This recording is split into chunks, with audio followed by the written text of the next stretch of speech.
আসসালামু আলাইকুম। সাদ ডেইলি ব্লগে সবাইকে স্বাগত। আজকে সাদ বাবু খুব সুন্দরভাবে রেডি হয়েছে, পাঞ্জাবি পায়জামা এবং কোট পরে সে দোতলার থেকে সিঁড়ি দিয়ে নিচে নামছে। সে নাকি আজকে তার মামা বাসায় যাবে। আমরা দুপুরবেলা যাচ্ছিলাম, এই তো সাদ বাবু নিচতলায় চলে এসেছে। দুপুরবেলা যাচ্ছিলাম, গা গোসল করে সব কাজ টাজ করে ঝামেলা শেষ করে তারপরে যাচ্ছিলাম। সকালে যাওয়ার কথা ছিল, কাজ টাজ করে যেতে যেতে দুপুর হয়ে যাচ্ছে। এই যে সাদবাবু নিচে নেমে গেছে, বৃষ্টি হয়েছিল, এই যে একটু পানি পড়ছে। তো সাদবাবু এখন বাসার গেট থেকে বের হচ্ছে। মাশাল্লাহ, আমার ছেলেটাকে অনেক সুন্দর দেখাচ্ছে, পাঞ্জাবি পরেছে, বড় বড়ই লাগছে। এই তো গেটের কাছে চলে এসেছে, গেট থেকে বেরিয়েছে, এখন সে মেন রোডের দিকে যাচ্ছে। এই যে একটু পরপর ঘুরে ঘুরে তাকাচ্ছে এবং বলছে, মা আমাকে কেমন লাগছে, আমাকে একটু ভিডিও করো তো। এই যে ছোট বাচ্চা বলতেই দোকানের দিকে তাকিয়ে একটু থেমে গিয়েছিল। এরপরে আমরা মা ছেলে দুজনে মিলে অটোতে উঠেছি।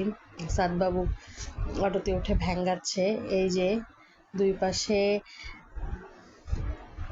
পাশে দালান কোঠা আর মাঝখানে রাস্তা, দুই পাশে দোকান, কিছু কিছু জায়গায় দোকান, আবার মসজিদ। এই যে এটা মসজিদ, তারপরে বাড়িও আছে। ওই তো দুই পাশে দালান কোঠা, মাঝখানে পাকা রাস্তা, এটা বলা যেতে পারে এক কথায়। একটি ট্রাক আসছিল, ওই যে ট্রাকটা ইট নিয়ে এসে দাঁড়িয়ে রয়েছে। এই যে কত বড় বড় বিল্ডিং, দালান কোঠা। এখন কোথাও আর সেরকম গ্রাম্য পরিবেশ পাওয়াই যায় না, যাওয়া খুব ব্যয়বহুল, খুব অল্প স্বল্প। এই যে এখন একটু গ্রাম্য পরিবেশের দিকে ঢুকছি। এই দেখেন একটু সবুজ সবুজ গাছপালা, এই যে টিন শেড বাড়িঘর, আমার কাছে ভালোই লাগে গ্রাম্য পরিবেশ দেখতে। মাঝখানে একদম পাকা রাস্তা, জিরানি যাওয়ার রাস্তাটা কোথাও ভাঙাচোরা নাই, একদম আমার বাসার থেকে মাত্র 20 টাকা ভাড়া। এই যে মাদ্রাসা, এটা অলিজা মাদ্রাসা, আমাদের এলাকায় খুব নাম করা মাদ্রাসাটা। এখানে নাকি পড়াশোনা অনেক ভালো হয়। সবাই বলে দূর দূরান্ত থেকে গার্ডিয়ান তার ছেলে মেয়েদের পড়াশোনা করার জন্য এখানে নিয়ে আসে। এই যে তারপরে এখন মাদ্রাসাটা ওখানে একটু দাঁড়িয়েছে, একজন উঠলো, মাদ্রাসার স্টুডেন্ট সামনে নামবে। এখন অটোটা আবার যাচ্ছে। এই যে গাছপালা, সবুজ গাছপালা দেখতে আমার কাছে খুব বেশি ভালো লাগে। জিরানি যাওয়ার রাস্তা এটা, আমার বাসার থেকে জিরানি যাওয়া মাত্র 20 টাকা, একদম সোজা রাস্তা, এক রাস্তায়, কোথাও কোনো ভাঙাচোরা নাই, রাস্তাটা ভালোই। এই যে কি সুন্দর গ্রামীণ পরিবেশ, এই যে ধান খেতে মানুষ ধান লাগিয়েছে, বৃষ্টি হয়েছিল, একটু পানি জমছে। এই যে এই জায়গায় সন্ধ্যাবেলায় বিকালের আগ মুহূর্তে ফুচকা ঝালমুড়িওয়ালা মামা বসে, অনেকেই আশেপাশে খায়। একদিন আমি সাদবাবু এসেছিলাম তার মামার সাথে খেতে, আপনারা বোধহয় সেই ভিডিওটা দেখেছেন। এই দেখেন প্রকৃতিটা দেখতে খুব ভালো লাগছিল সেদিন, রোদ ছিল না, আবার ছিল না, মাঝামাঝি আবহাওয়া, দেখতে আমার কাছে ভালোই লাগছিল। এই আবহাওয়াটা দেখতে কার না ভালো লাগে, কি সুন্দর গাছপালা। এই দেখেন গাছপালাগুলো কি সুন্দরভাবে সতেজ হয়ে রয়েছে। আমার সাদবাবু ঘুরতে খুব বেশি পছন্দ করে, ঘুরতে যাওয়ার কথা শুনলে তার খাওয়া দাওয়া ঘুম সব কিছু বন্ধ, সে শুধু ঘুরবে আর বাইরে যাবে, এছাড়া তার আর কোনো কাজ নেই। বাসায় একটুও থাকতে চায় না আমার ছেলেটা, সব সময় শুধু বাইরে যেতে চায়, ঘুরতে চায়। এটা কোনো কথা বলেন? আপনাদের বাচ্চারাও কি এমন করে? তাকে আমি অনেক সময় জোর করে বাসায় আটকে রাখি, কি করব? সব সময় তো আর বাইরে যাওয়া হয় না, সব সময় তো মানুষের কাজ থাকতেই পারে, তাই না? সব সময় তো আর মানুষ ফ্রি থাকে না যে সব সময় তাকে বাইরে নিয়ে যাব। এই যে সাদবাবু যাচ্ছে, আমাকে বলছে দেখো আমাকে কেমন লাগছে, আবার মুখ ভ্যাঙ্কাচ্ছে। তারপরে আমরা জিরানি থেকে একটা বাসে উঠলাম, চাইলে অটোতে যেতে পারতাম কিন্তু অটোতে যাই নাই, বাসে গেছি। সাদবাবু নাকি বাসে উঠবে। জিরানির থেকে বারুইপাড়া 10 টাকা বাস ভাড়া। এই যে বড় বড় ফ্যাক্টরি, দেখেন ফ্যাক্টরিগুলো ছুটি হয়েছে, সব শ্রমিকগুলো লাঞ্চ করে ভেতরে ঢুকলো, সেই সময় আমরা যাচ্ছিলাম মা ছেলে মিলে। এই যে বাস, যে সাদবাবু নামছে তার মামা বাসায়, তার মামারা 3 তলায় থাকে, এখন সে 3 তলায় উঠবে। তার মামাদের সিঁড়িগুলো একটি রিক্সি, এখানে কোনো রেলিং দেওয়া হয়নি, এখানে সবাই উঠতে একটু ভয় পায়, ছোট বাচ্চারা তো আরও না, তা সে আমার হাত ধরবে না, সে নাকি একা একাই উঠবে। আচ্ছা ঠিক আছে ওঠো, আমিও কিছু বললাম না। আসলে এই সিঁড়ি দিয়ে উঠতে বড়দেরও অনেক বেশি ভয় লাগে, যদি একটু পা পিছলে যায় তাহলে একেবারে শেষ, কবে যে রেলিং দিবে। 21 সাল থেকে দেখি বাসাটা এমন, বাড়িওয়ালা বাসাটা ঠিকও করে না। এই যে সাদবাবু 3 তলা সিঁড়ি দিয়ে উঠে এসেছে। সে তার মামার কোন রুম এটাও সে চেনে, একদম মুখস্থ। আস্তে আস্তে যাচ্ছে, আমি বলছি আস্তে আস্তে যাও বাবা। এই যে এটা তার মামার রুম। এখন সে নক করছে, কলিং বেলটা নষ্ট হয়ে গেছে, বাড়িওয়ালা ঠিক করে না।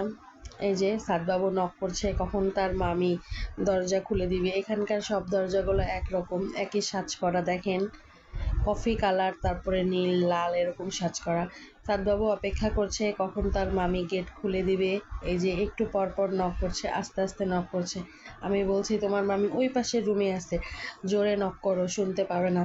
আস্তে আস্তে নক করছে। মামা বাসায় চলে এসেছে, সে খুব খুশি হয়েছে, এতই খুশি যে বলে বোঝাতে পারবো না। এই যে তার মামি দরজা খুলে দিয়েছে। এই যে বাবু, সাদবাবুর মামাতো ভাই, এই যে এসেই ড্রেস চেঞ্জ করে লিচু খাওয়ার জন্য টেবিলে বসে গেছে। এই লিচুগুলো তার নানু ভাই দিনাজপুর থেকে পাঠাইছিল। সাদবাবুরগুলো খাওয়া দাওয়া শেষ, তার মামার লিচুগুলো এসেছে, খাওয়া শুরু করেছে। একা একাই ছিলছে। মামি একটা বাটি নিয়ে এসে দিছে, একা একাই ছিলে খোসাগুলো বাটিতে ফেলছে আর খাচ্ছে। আমি বললাম বাবা সবগুলো খেও না, মামার জন্য রাখো, মামির জন্য রাখো। সে বলতেছে আমি আগে খেয়ে নিই, অনেকগুলোই আছে। ছেলে ছেলে লিচুগুলো খাচ্ছে। এই যে তার মামার রুম, ছোট বাচ্চা নিয়ে থাকে তো রুম সবসময় এলোমেলোই থাকে, এটাই স্বাভাবিক। খাচ্ছে, মজা করে খাচ্ছে। আর আমাকে বলছে মা খাবা, মামি খাবা। বলছি না খাবো না, তুমিই খাও, আমরা খাবো না। লিচু লিচু খাচ্ছি, এসব কথা বলছে। এই যে রোদ উঠেনি, একটু মেরা মেরা আবহাওয়া বলা চলে। এই যে তার মামার রুম এটা, তারাও 2 রুমের বাসায় থাকে। এই যে সব ফার্নিচার, আসবাবপত্র। এই যে আমার একমাত্র ভাইস্তা, প্রাণের ভাইস্তা, তাই তাই দিতে শিখে গেছে। 9 মাস বয়স, এখানে বসেছে তাই তাই দিচ্ছে। কি সুন্দর করে তাই তাই দিচ্ছে, সবাই মাশাআল্লাহ বলবেন। আমার ভাইস্তাটা কতই না কিউট, তাই না? কি সুন্দর করে তাকিয়ে আছে। এই তো বাবা অনেক কথা বলতে শিখে গেছে। আল্লাহ হাফেজ। সাদবাবু আর আমি এখন বাসায় চলে আসব। তো সাদবাবু তার মামাকে বলছে মামা আমাকে একটা চেয়ার কিনে দাও। তার মামার বাসার নিচে একটা দোকান আছে, এখানে হাঁড়ি পাতিল সব আইটেম পাওয়া যায়। আর ওই পাশে এই ভাইয়াটার দোকান আছে, রফিক ভাইয়া, এটা আমার ভাইয়ার পরিচিত, সাদবাবুর মামার পরিচিত একটা বড় ভাই। ওই পাশে তার ফার্নিচারের দোকান আছে, ওয়ার্ড্রোব চেয়ার সব কিছু। সাদবাবুকে এই ভাইয়াটা ছোটবেলা থেকে কোলে নিত, তো এই যে কি আদরই না করছে, কোলে নিচ্ছে। সাদবাবু যখন ছোট ছিল তার মামার বাসায় এসেছে, তার এই ভাইয়াটার দোকানে আমার ভাইয়া সাদবাবুর মামা সাদবাবুকে নিয়ে বসে থাকতো, সেই জন্য ভাইয়াটা চেনে। এই দেখেন এই পাশে এই ভাইয়াটার ওয়ার্ড্রোবের দোকান আছে। এই যে ভাইয়া দাঁড়ায় আছে, ভাইয়া অনেক অসুস্থ, চুল কেটে ফেলেছিল গরমের কারণে। এখন সাদবাবুকে ওই পাশের দোকান থেকে চেয়ার নিয়ে এসে দিবে। এই যে কি সুন্দর একটা লেমন কালারের চেয়ার নিয়ে এসে দিয়েছে। সাদবাবু এখন এটাতে বসবে, বসেছে, দেখতেছে কেমন লাগে। এই যে বসছে, এখন তার কাছে খুব ভাল লাগছে। সে এখন এই চেয়ারটাই নিবে, তার মামাকে বলছে। তার মামাও তার ভাগ্নের কথা শোনে, তার ভাগ্না যা বলে তার মামা সেটাই শুনবে। এখন আমি বললাম এত ভারী চেয়ার নেওয়ার দরকার নেই ভাইয়া, না, সে এটাই কিনবে।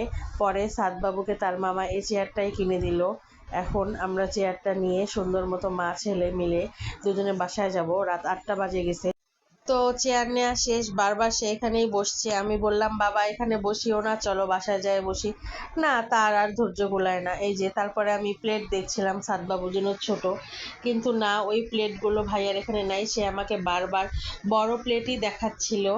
তারপরে আর কি আর করা, আমি যেগুলো খুঁজছিলাম সেগুলো পেলাম না। এই যে বড় মানুষের প্লেট দেখাচ্ছিল, আসলে আমি এগুলো খুঁজছিলাম না, আমি ছোট বাচ্চাদের প্লেটগুলো খুঁজছিলাম। তো ভাইয়ের কাছে সেগুলো নাই, সেগুলো শেষ হয়ে গিয়েছে। এই তো সাদবাবু চেয়ার পেয়ে খুব খুশি হয়ে গেছে। এখন আমরা বাসায় যাব, আমাদের চেয়ার কেনা শেষ। আল্লাহ হাফেজ।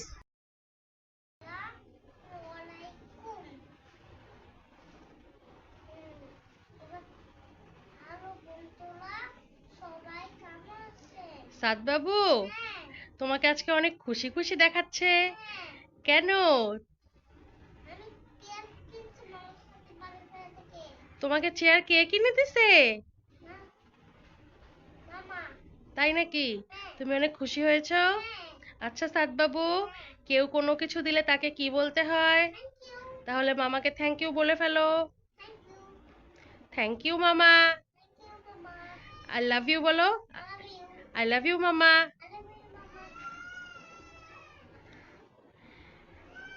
দেখি একটু উঠো তো, তোমার চেয়ারটা কেমন, সবাইকে দেখাও, সাইড দাও। হ্যাঁ আসলে অনেক সুন্দর তো তোমার চেয়ারটা। এটা লেমন কালারের চেয়ার, তোমার অনেক বেশি পছন্দ হয়েছে। নাও এবার বসে পড়ো।